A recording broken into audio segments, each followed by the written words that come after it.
So, Inter-Television Channel Ukraine, I'd like to ask you, if, for example, the next General Secretary of NATO will be a representative of Eastern European countries, whether it help to make faster the enlargement of NATO to the east, I mean Ukraine and Georgia, how do you think? That's, of course, a purely hypothetical question you're asking. It's not the subject of our conference today. But in Poland, we do have a sense of the criteria as to who we believe would be the most effective leader of NATO. We believe that the subject of today's conference, Afghanistan, should be NATO's top priority. And therefore, we believe that NATO needs a quasi-war Secretary General, someone who will lead the alliance to success in this emergency. And we also believe that, like in any organization, be it the EU or the UN, that there should be some regional balance. And we, of course, traditionally have an American as the Supreme Allied Commander. We have an Italian, I think, as the chairman of the military committee. So it would be natural for the Secretary General to, now that Central Europe has been inside the alliance for 10 years, literally, as of this month. It would be natural for someone from our region to be seriously considered. We also think it would be good to improve the relations with Russia, because West Europeans often think that we are oversensitive about Russia. And we have some historical reasons for that. But if they really want us to be constructive and even more open towards Russia than we are, then what better way of reassuring us that we are safe than to appoint someone from our region? As regards Ukraine, Georgia, we maintain the Bucharest consensus, namely that these countries may one day join, but they have to fulfill the criteria. And in Ukraine, of course, I'm afraid the argument that Mr. Lavrov mentioned today, that the fact that the majority of the Ukrainian people don't yet support membership in NATO, is a valid argument. We are an alliance of free nations, and we don't drag anybody into the alliance against their will. So your leaders have to make up their own mind, and then they have to persuade your people. One more question. Mr. Sikorski, Newsweek. I have a question, what you think about invitation of Mr. Lukashenko to the Eastern Summit in Prague. Don't you think that there should be conditions, at least liberation of all political prisoners, before he is invited, as a sign of democratization of the country? Well, I see that we have only the easy ones today. And we are going to be polite towards our guests and keep to the subject of our conference and of our panel. But we have opened up to Belarus. One of the reasons for Eastern Partnership that has just been approved by the European Council with serious financing is to allow the 10 million Europeans in Belarus to also have the hope of closer relations with Europe. The summit, which will take on the 7th of May, we don't yet know where, is the responsibility of the presidency of the EU, which is to say the Czech Republic. This is a valid question, but not to me, to the presidency. In Poland, we are still considering our decision on this issue, our view, and we'll make our judgment on the basis of the treatment by the Belarusian authorities of their opposition, of the national minorities. I do believe that the Belarusian authorities need to do more to be fully accepted in Europe. And in that light, we took what I hope you regard as a sensible decision at the GAERC last week. Namely, we extended the sanctions on Belarusian officials by 12 months, but at the same time we've suspended them for 9 months, so longer than the 6 months before. So we've sent the signal, you're doing better than in the past, but you need to do more. So I want to ask a question to Mr. Holbrooke.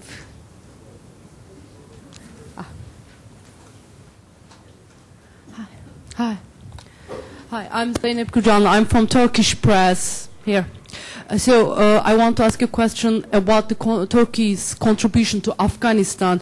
President Barack Obama will be at the beginning of the next month in Turkey, so we expect also some that the American side will articulate some expectation from Turkey. So can you say what are your expectations from Turkey for Afghanistan? I'm really glad you asked that question because we didn't get a chance to talk about Turkey.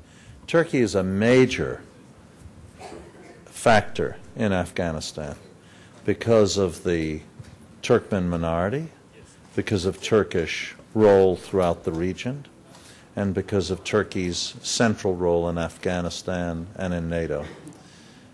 I have talked to Foreign Minister Ali Babichan about this. He sent a letter of very strong support to Secretary of State Clinton and a separate one to me.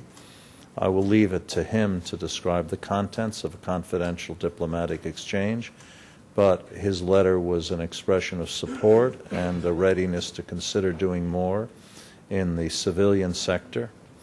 We are going to consult Turkey extremely closely on every aspect of Afghanistan. And when I was in Kabul a few weeks ago, I made sure that I saw the Turkish ambassador in Ankara so that he would be able to indicate to his government in Ankara how important we consider Turkey. Yes, Mr. Holbrooke, Eleanor Beardsley with National Public Radio. I have a question about NATO and Afghanistan and the Europeans. Will the U.S. be pushing the Europeans, and in particular maybe France, rejoining the NATO structures for more troops? And what if they don't give more troops? Could we see a divide, a split between the U.S. and EU in NATO? And I've even read that NATO would be upstaged in Afghanistan by a coalition of the willing, people who would put troops. How would this work? What if the Europeans don't give troops? Who could give them? I don't want to, I don't know, I haven't heard the phrase coalition of the willing recently. That seems to me to be a phrase from a previous chapter of this story. We're working through NATO. We're going to strengthen the UN role very substantially. The conference in The Hague next week will be chaired by the United Nations. This is not a pledging conference. We are not coming to Europe to hammer on about additional troops. Each country has to decide for itself, but additional troops will be needed not just from the United States, and I hope other countries will contribute more troops.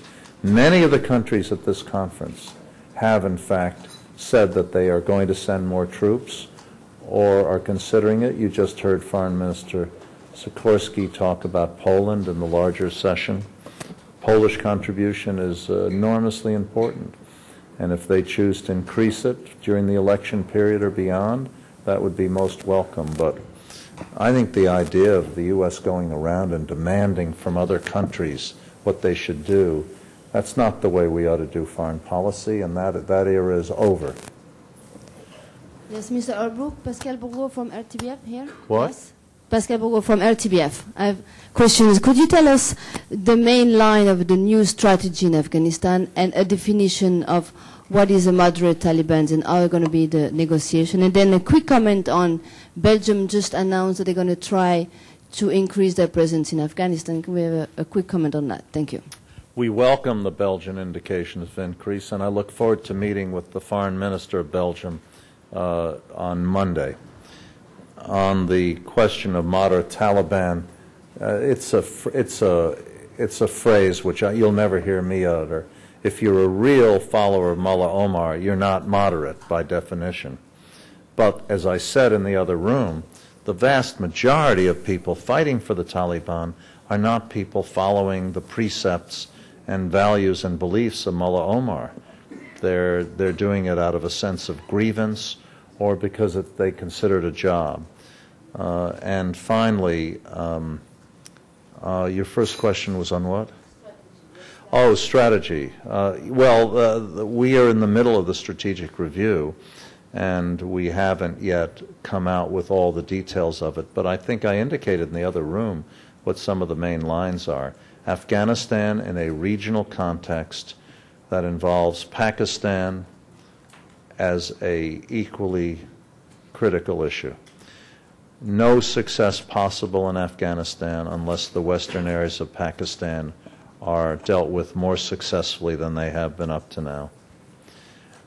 Involvement of all the neighbors, and when I say all the neighbors, I mean all the neighbors, and a significant increase in our civilian efforts there.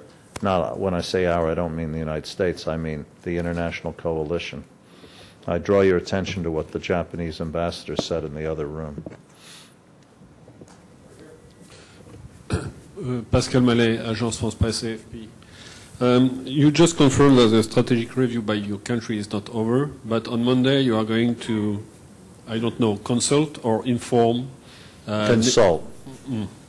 At least it will be an exchange of views on the lines that have been already developed. And as my colleague mentioned, it seems that there is a slight disagreement between some countries on who should lead the pack for training more and more troops and police. Could you confirm that effectively the US are asking for, let's say, 2,000 up to 3,000 trainers for both police as a gendarmerie, as a kind of military police, and military at the same time, but that some people within EU are asking that the EU should organize that rather than NATO military people? As I said in the other room, we all agree that the police are critically important, that we need to increase the number, increase the quality, and improve the training. The Europeans have been discussing a significant increase by the European Union in this area. The U.S. has been discussing it also. The next task is to mesh the two proposals into one larger proposal. We're just beginning to identify this issue and figure it out. I talked to Javier Solana about it this morning. I talked to Jean-David Levitte about it, along with General Jones the other day. The French have appointed an outstanding envoy to work with me, Pierre Lelouch, who I've known for close to 40 years, so I'm very happy to be working with him. And you're